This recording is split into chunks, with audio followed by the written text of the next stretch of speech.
Salam. Bugünkü dərsimiz 8-ci sinifin 3-cü bölməsindən olan qan dövranı sisteminin ilk mövzusu heyvanlarda qan dövranıdır. Ümumiyyətlə qan dövranı ürək və damarlardan, bir də onların içərisilə dövr edən qandan ibarətdir. Qanın bir çox əhəmiyyəti var.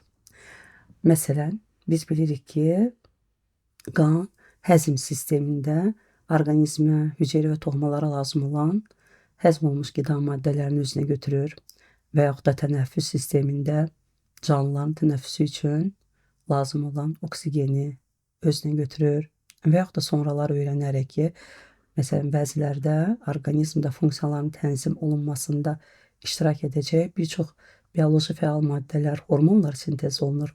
Həmin orqanlardan özünə hormonları götürür və sonra bədəndə dövr etdikcə orqan, toxuma, hüceyrələrə bu məhsulları ötürür. Və bilirik ki, hüceyrə canlının ən kiçik quruluş, inkişaf vahididir. Canlıda baş verən bütün proseslər hüceyrədə də baş verməlidir ki, o yaşasın. Yəni hüceyrənin yaşaması üçün lazım olan qida, oksigen, bir çox canlılarda lazım olan bu məhsulları alır və hüceyrədə maddələr mübadiləsinin nəticəsində əmələ gələn ifrazat məhsulları isə hüceyrədən çıxdıqdan sonra qan vasitəsilə ifrazat sistemi və yaxud da ifraz edən hər hansı bir orqanlara çatdırılaraq orqanizmdən xaric olunur və beləliklə canlı yaşaya bilir. Deməli, bu funksiyaları icra edən qan dövranı sistemində qanın necə hərəkət etdiyini öyrənməyə çalışaq.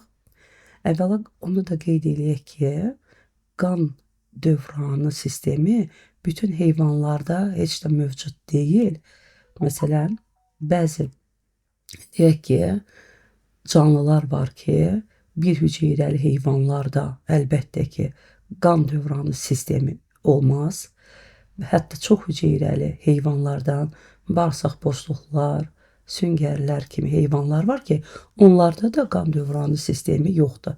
Lakin, məsələn, bir hüceyrələrdə biz bilirdik ki, sitoplazma hərəkət edir, o canlı bir maddədir və hüceyrənin qılafındakı məsamələrdən, dəliklərdən daxil olan hüceyrəyə lazım olan qida maddələrini və yaxud da tənəffüsü üçün lazım olan qazları qəbul edəndən sonra sitoplazma hərəkət edib orqanellərə, nüvəyə çatdırırdı və oradan belə gələn lazımsız məhsulları isə eyni zamanda sitoplazmanın hərəkəti sayəsində gəlib qılafdakı məsamələrə çatdırılaraq oradan xaric olunurdu.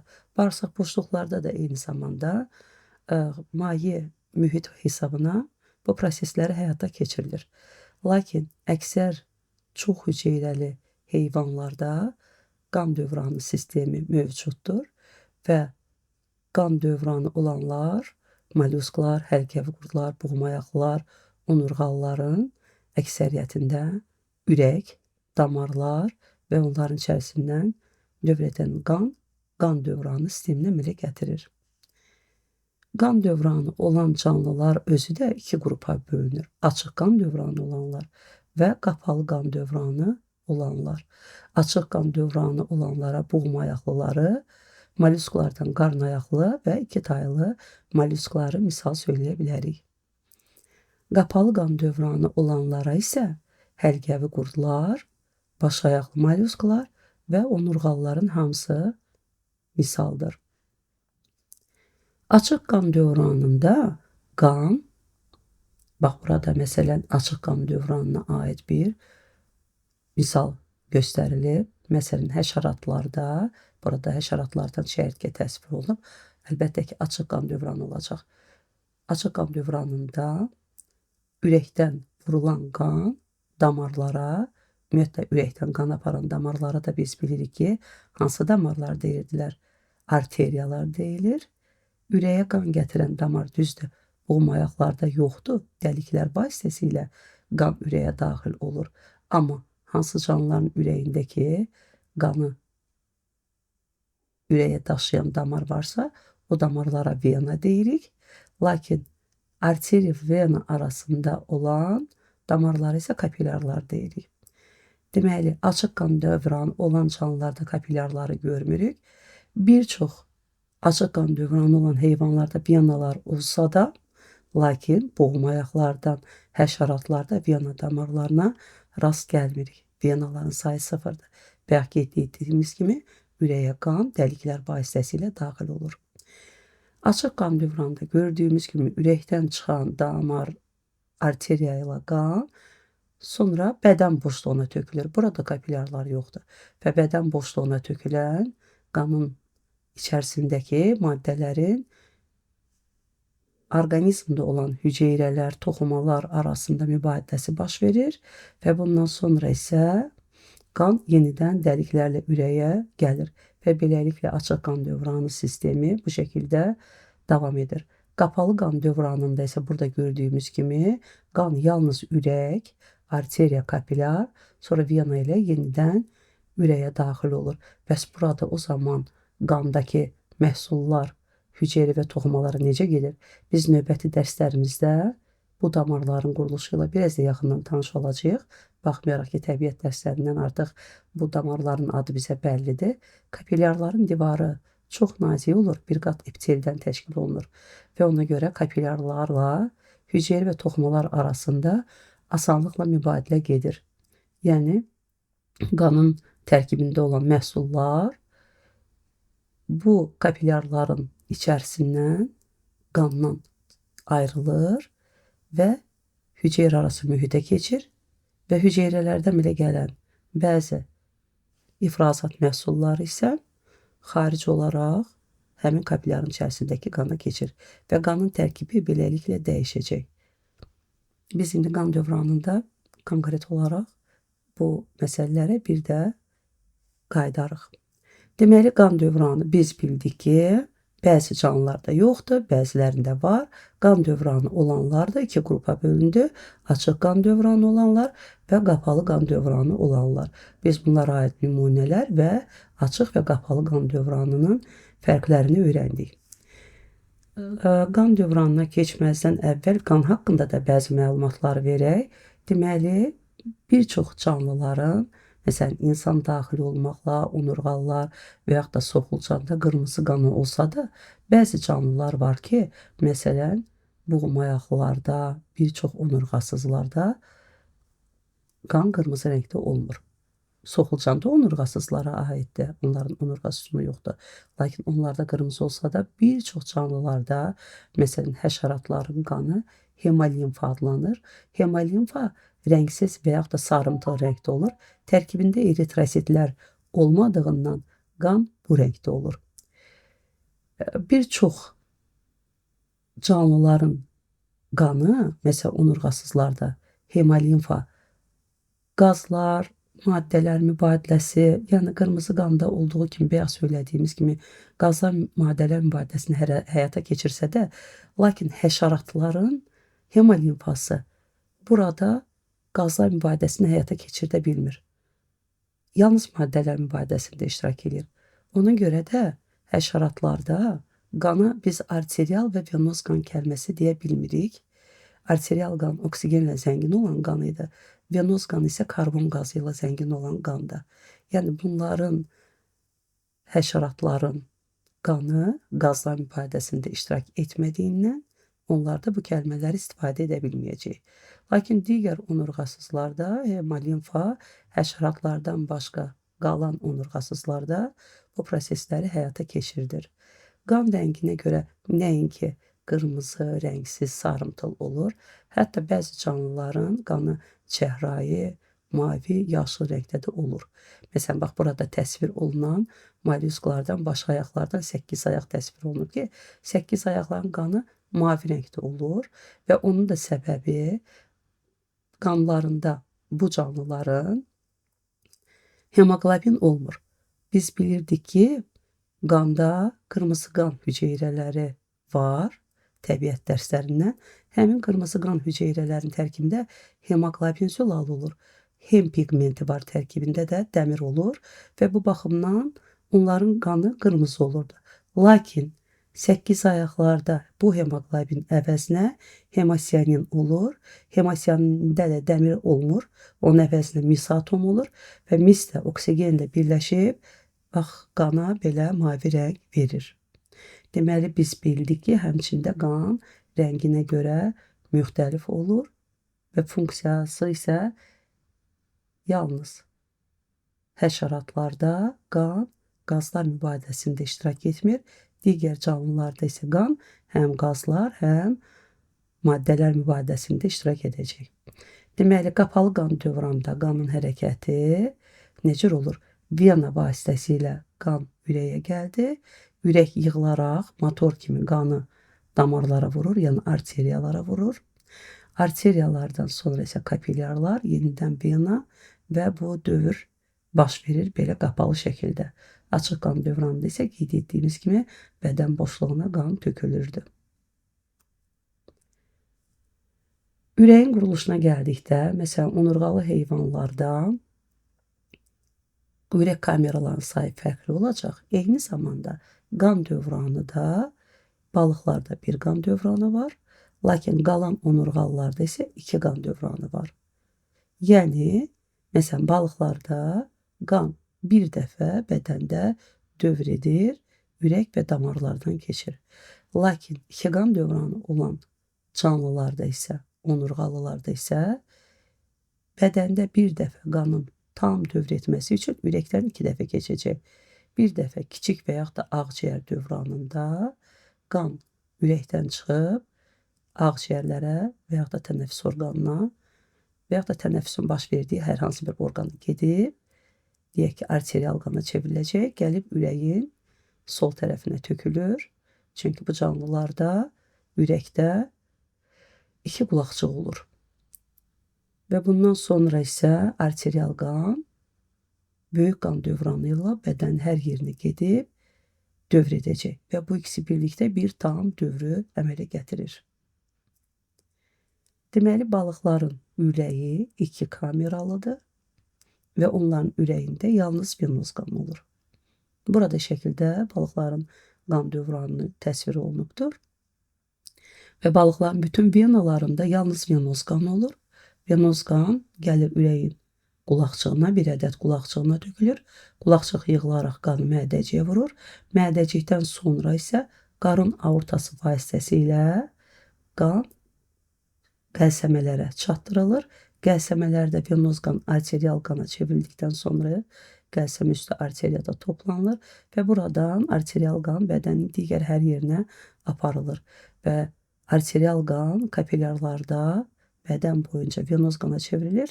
Venoz qanda bax belə vena göyrəkdə göstərmiş vena damarlarına toplanılır və dediyimiz kimi yenidən ürəyin qulaqçığına venalar vasitəsilə qaytarılır. Beləliklə balıqların qan dövranı ilə tanış olduq. Suda quruda yaşayanlar və sürünənlərin əksəriyyətinin ürəyi 3 kameralıdır. Balıqlardan fərqli olaraq bunlarda 2 qulaqçıq var. Adətən sağ qulaqçıqda venoz, sol qulaqçıqda arterial qan olur. Mədəcikdə isə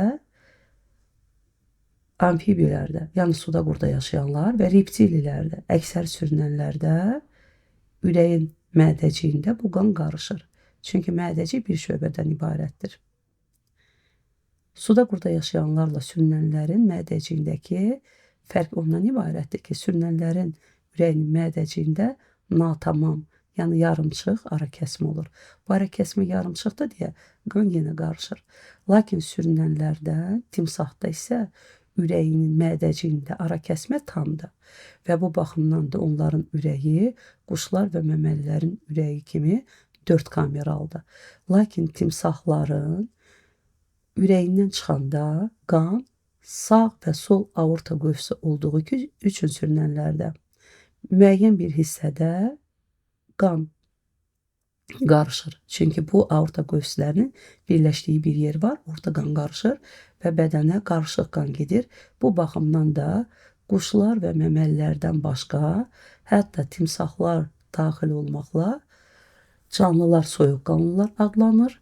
Lakin quşlar və məməlilərin nə ürəyində, nə də ürəkdən çıxan yerdə qan qarışmadığından maddələr mübadiləsi intensiv, yəni sürətli getdiyindən quşlar və məməlilər istiqanlı canlılar hesab olunur. Deməli, quşlar və məməllərin bildiyimiz kimi ürəyi 4 kameralı olacaq. Çünki mədəciyində ara kəsmə tamdır və ürəyin sağ və sol hissəsi arasında ara kəsmə qanın qarışmasının qarşısını alır. Ürəyin sol tərəfində arterial, sağ tərəfində isə venoz qan olur. Quşlar və məməllərin ürək və qan dövranı çox oxşardır. Yeganə fərq ondan ibarətdir ki, məməlilərdə sol aorta qövs olur, quşlarda isə sağ aorta qövs olur. Uşaqlar, onu da qeyd eləyək ki, qan dövranında hər zaman canlılarda ürəyin şəkli əksinə təsvir olunur. Yəni bizim bax burada məməlilərdə sol aorta qövsü deyirik. Siz burada şəkildə sağ kimi görsəniz də bu canlının özünün sağ solu kimi təsvir edin. Şəkil hər zaman qan dövranında bax ürək bütün canlılarda burada gördüyümüz kimi əksinə təsvir olunubdur. Deməli, qan dövranı haqqında artıq biz balıqların qan dövranından bildik. Yəni venalarla venoz qan qulaqçığa, qulaqçıqdan mədəciyə, oradan aorta qövsünə, oradan isə gələcək qəlsəmələrə, çünki balıqların tənəffüs orqanı qəlsəmələrdir. Qəlsəmə kapilyarlarında venoz arteriala çevrilir və arterial qan bütün bədənə yayılır. Bədən kapilyarlarında isə əksinə arterial qan venoz qana çevrilir və venalarla yenidən qulaqçığa qayıdır. Bir dəfə belə tam dövr baş verir. Lakin digər onurğalılardakı qan dövranı var idi, qeyd etmişdik. Məsələn, amfibilərin qan dövranına buradan da bir qədər geniş baxaq. Bildik ki, ürəyin sağ qulaqçığında venoz qan, sol qulaqçığında isə arterial qan olur və bu qanlar mədəciyə töküləndə mədəcikdə qarışır. Lakin onu da qeyd eləyək ki, mədəcikdə ağciyərlərə xüsusi arteriyalar ayrılır və bu arteriyalar vasitəsilə oksigeni az olan qan gəlir ağciyərlərə, lakin suda qurda yaşayanların ağciyərləri zəif inkişaf edib əksəriyyətində. Bu baxımdan həmin qanın müəyyən hissəsi də dəriyə aparılır. Yəni ki, qazlar mübadiləsi bunlarda həm ağciyərlərdə, həm dəridə baş verir və nəticədə kapilyarlarda arterial qan əmələ gəlir. Əmələ gələn arterial qan ürəyin sol qulaqçığına çatdırılır. Beləliklə kiçik və yaxud da ağciyər qan dövranı tamamlanır. Yəni mədəcikdən ağciyərlərə və dəriyə gedən qan arterial qana çevrilir, gəlib sol qulaqçıqda tamamlanır. Böyük qan dövranında isə yenə də böyük qan dövranı, kiçik qan dövranında olduğu kimi mədəcikdən başlayacaq. Amma mədəciyin bir qədər sol tərəfindən hələ qan qarışmamış, oksigenlə zəngin olan arterial qan başa vurulacaqdır. Amma bədənin qalan hissəsində isə qarışıq qan gedir və kiçik qan dövranında fərqli olaraq burada 2 deyil, 3 cür qan növü iştirak edir dövranda. Yəni bu qanlar həm arterial, həm qarışıq qan kapilyarlarda venoz qana çevrilir. Üçüncü qan venoz qan isə venalarla ürəyin sağ qulaqçığına çatdırılır. Belə buradan anlayırıq ki, balıqların ürəyə qan gətirən venalarının bəziləri ilə arterial, bəziləri ilə venoz qan gəlir. Lakin balıqların bütün venalarında isə venoz qan ürəyə çatdırılırdı. Lakin arteriyaların bəzilərində venoz, bəziləri ilə isə arterial qan hərəkət etdirilirdi. Beləliklə suda quruda yaşayanların kiçik, yəni ağciyər qan dövranı və böyük qan dövranı ilə tanış olduq. Və bu qan dövranlarında hərəkət edən qan növləri ilə həmçinin də tanış olduq. Burada isə sürünənlərdən kərtənkələ, ilan, tısbağa kimi canlıların qan dövranı təsvir olunub. Burada isə sürünənlərdən olan timsahın qan dövranı təsvir olunub. Demək, bunların ürəyində fərqi oldu. Timsahın ürəyində digər sürünənlərdən fərqli olaraq mədəcikdə də ara kəsmə tam olduğundan ürəkdə demişdik ki, qan qarışmır. Lakin ürəkdən çıxan yerdə qan qarışır deyə demək olar ki, suda quruda yaşayanların qan dövranlarında olduğu kimi bu sürünənlərdə də kiçik və böyük qan dövranında, kiçik qan dövranında 2 cür, böyük qan dövranında isə 3 növ qan dövr edəcək. Quşlar və məməlilərdə qeyd etdiyimiz kimi nə ürəkdə, nə də ürəkdən çıxan yerdə qan qarışmır. Bunların qan dövranında suda quruda yaşayanlar və sürünənlərdən fərqli olaraq yalnız 2 cür qan dövr edəcək. Balıqlarda da əlbəttə ki, 2 cür qan var idi, venoz və arterial qan. Yəni bu canlılarda qarışıq qan yoxdur. Kiçik qan dövranı və yaxud da ağciyər dövranı ürəyin sağ mədəciyindən başlayıb ağciyərlərə, ağciyər kapillyarlarında isə venoz qan, arterial qana çevrilib gələcək ürəyin sol qulaqçığına. Burada kiçik qan dövranı tamamlanır, lakin ürəkdən biz bilirik ki, qanın tam dövr eləməsi üçün kiçik qan dövranından başqa böyük qan dövranı da dövrə qoşulur. Yəni, sol qulaqçığa gətirilən arterial qan sol mədəciyə tökülür. Sol mədəcikdən də bilirik ki, ürəkdən çıxan damarlara biz nə demişdik? Arteriyalar. Ürəkdən çıxan ən böyük arteriya olan aorta ilə məməlilərdə əlbəttə ki, sol aorta qövsü oldu. Amma quşlarda isə sağa tərəf sağ aorta qövsü olmuş olacaq. Böyük qan dövranında gedən arterial qan bədənin bütün kapillyarlarında, əlbəttə ki, ağciyər kapillyarlarından başqa qalan kapillyarlarda arterial qan venoz qana çevrilərək, venalara toplanaraq ürəyin sağ qulaqçığına gəlir və beləliklə də burada da böyük qan dövranı tamamlanır. Uşaqlar, burada biz deməli bayaqdan danışdığımız məlumatları sxematik cədvəl şəklində, müqayisəli şəkildə görə bilərik. Sizə də tövsiyə edərdim ki, canlıların ümumiyyətlə tək qan dövranında deyil, digər sistemləri öyrəndikdə də bax bu şəkildə müqayisəli şəkildə cədvəl qurmağınız, hətta nəinki burada məlumatları yazmaq, şəkilləri də çəkərək dərsi möhkəmləndirsəz, məlumatlar ümid edirəm ki, daha yaxşı yadınıza qalar. Fikir versəz, venoz qanın olduğu hissələri mən burada mavi göy rənglə işarə eləməyə çalışmışam. Çünki baxmayaraq ki, venoz qan da qırmızı rəngdədir, amma şərti olaraq ayırmaq üçün onu göy rənglə rəngləyirlər şəkillərdə. Arterial qan isə qırmızı qan rəngində təsvir edirlər. Amfibilər və sürünənlərdə isə 3-cü qan növü olan qarışıq qan olduğundan onu isə bir qədər bənövşəyi rənglə təsvir edirlər və mən də həmin qanın harda olduğunu təsvir etmək üçün bax bu rənglərdən istifadə etmişdim. Danışdığımız məlumatlarımız burada da təkrar olaraq yazsaz daha yaxşı dərsimizi öyrənərsiniz.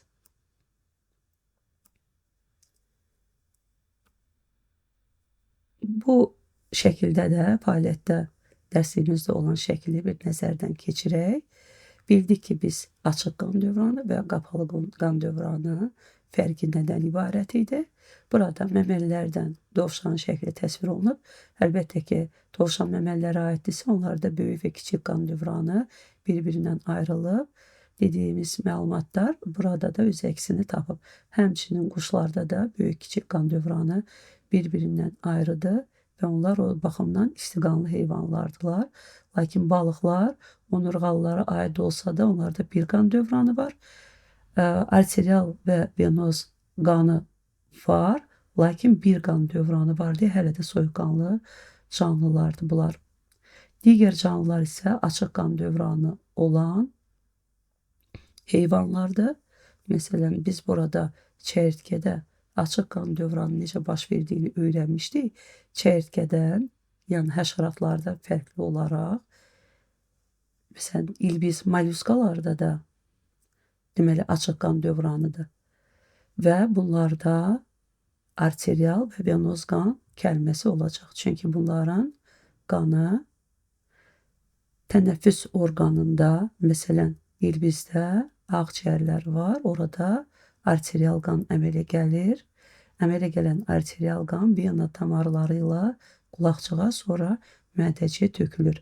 Balıqlarda olduğu kimi ilbizdə də 2 dənə kameradan, hissədən, şöbədən ibarət olan ürək olsa da bunların ürəyində arterial qandır. Lakin biz balıqların ürəyin hər iki kamerasında, həm qulaqçığında, həm mədəciyində venoz qanın olmasını söyləmişdik. Demək, ürəyə qan gətirən qan damarı olan venada, ürəkdə və ürəkdən qan aparan arteriyalarda balıqlardan fərqli olaraq burada arterial qan görürük. Lakin sadaladığımız strukturlarda balıqlarda venoz qan olurdu. Bədənə burada qan tökülür, balıqlardan fərqli olaraq açıq qan dövranıdır və bədəndə qazlar, maddələr mübadiləsisi getdikdən sonra əmələ gələn venoz qan xüsusi damarlarla ağciyərlərə çatdırılır. Onu da qeyd edeyim ki, uşaqlar, bizdə yalnız ürəyə qan gətirən damarlara vena, ürəkdən çıxanlara isə arteriya deyirik. Digər daxili orqanlarda isə əksinə qanı aparan damara arteriya, oradan çıxan damara isə biz vena deyirik. Deməli, ilbizində açıq qan dövranı ilə mollyuskalardan olan ilbizin öyrəndik. İlbizdən başqa 2 taylara, məsələn, anadontada da açıq qan dövranı var. Onların ürəyi 3 kameralı olsa da, bizim öyrəndiyimiz sürünənlər, amfibilərdə 3 qan dövranı, daha doğrusu 3 kameralı ürək var idi. Onların ürəyində də timsahdan başqa 3 növ qan olurdu. Lakin yadda saxlayın ki, onurğasızlarda ürək kameralarının sayından asılı olmayaraq həşəratlardan başqa qalan hamısında ürəyində arterial qan olur. Burada da hörümçəyin şəkli təsvir olunub. Hörümçək də boğumayaqlara aiddir deyə ürəyə qan gətirən damarlar, yəni venalar yoxda, 0 saydadır. Ürəkdən qanı aparan arteriyalar olur. Ürəyə həşəratlarda olduğu kimi hörümçəklərdə, boğumayaqlardan hətta xərçəngimlərdə, bilsən çay xərçəngində də venalar olmadığından ürəyə qan dəliklər, deşiklər vasitəsilə daxil olur və ürəkdən arteriyalarla arterial qan bədənin müxtəlif hissələrinə çatdırılır və bədən buzluğunda maddələr, qazlar mübadiləsisi baş verir. Yalnız həşəratlarda qan qazlar mübadiləsində iştirak etmədiyindən onların qarıncığının yanlarında son qarıncıq boğumundan fərqli olaraq bir də döş boğumlarının bir neçəsində, yəni 2-ci, 3-cü döş boğumlarının yanlarında nəfəsgah stigma olur. Oradan hava daxil olur. Traxeyalar vasitəsilə bədənin hər yerinə traxeya şaxələri çatdırılır və oksigen birbaşa hüceyrələrə çatdırılır. Tənəffüs sistemində bu məlumatlarla da tanış olarıq. Beləliklə biz heyvanlarda qan dövranı ilə tanış olduq. Ümid edirəm ki, məlumatlarımız yadda qaldı. Sağ olun.